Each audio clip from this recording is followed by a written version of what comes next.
इस समय आ गया हूँ सैदपुर। यहाँ पर भाजपा के तमाम दिग्गज नेता यहाँ पर उपलब्ध है। आइए, अंदर मीटिंग चल रही है। किस तरह का व्यू है मैं लेके चलता हूँ। ये आप देख रहे हैं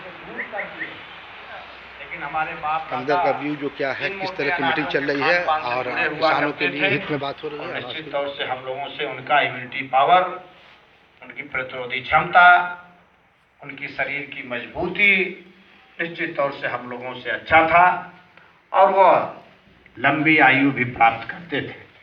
इसलिए इस मंच के माध्यम से मेरा आग्रह है कि अगर 2023-24 की बजट में हमारे लोकप्रिय वित्त मंत्री सीतारमण जी ने इस बात को जोर दिया है कि भारत में मोटे अनाजों का उत्पादन और आम लोगों में प्रयोग बढ़नी चाहिए, और उसके लिए उन्होंने millet research centre, national millet research centre भी स्थापित करने के लिए कहा है।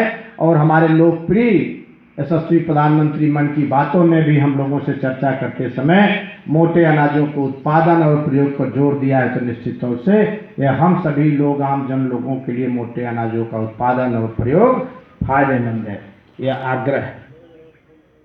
साथ ही दूसरा विषय ऑर्गेनिक फार्मिंग। दो चीजें इस पर हमारे साथ जुड़ी हुई है।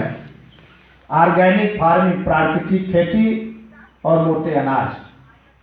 प्रथम विषय आप लोगों के बीच में हमने मोटे अनाजों का उत्पादन, उसके लाभ के बारे में चर्चा किया।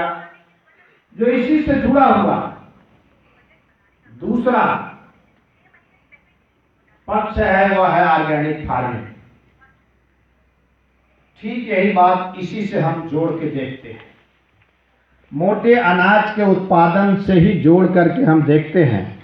मोटे अनाज का उत्पादन प्राकृतिक खेती के द्वारा ही होती थी।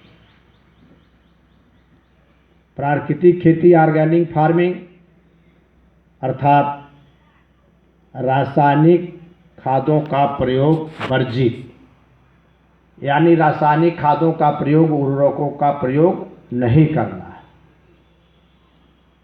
ऑर्गेनिक फार्मिंग, जैविक खेती, प्राकृतिक खेती अर्थात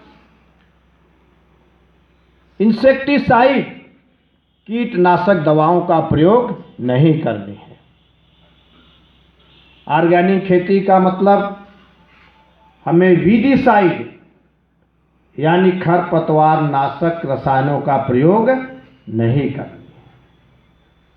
हम देखते हैं जिनके पास काफी खेत है, खेती करते हैं, अपने खेत के कुछ टुकड़े में कहते हैं कि ऑर्गेनिक फार्मिंग कर रहे हैं। ऐसा चावल पैदा कर रहे हैं जिसमें कोई रासायनिक दवा का प्रयोग नहीं कर रहे हैं। ऐसा गेहूं पैदा कर रहे हैं जिसमें कोई रासायनिक दवा का प्रयोग नहीं कर रहे। क्योंकि रासायनिक दवा ही आज आम जनमानस में कैंसर जैसा रोग लेकर के आ रहा है।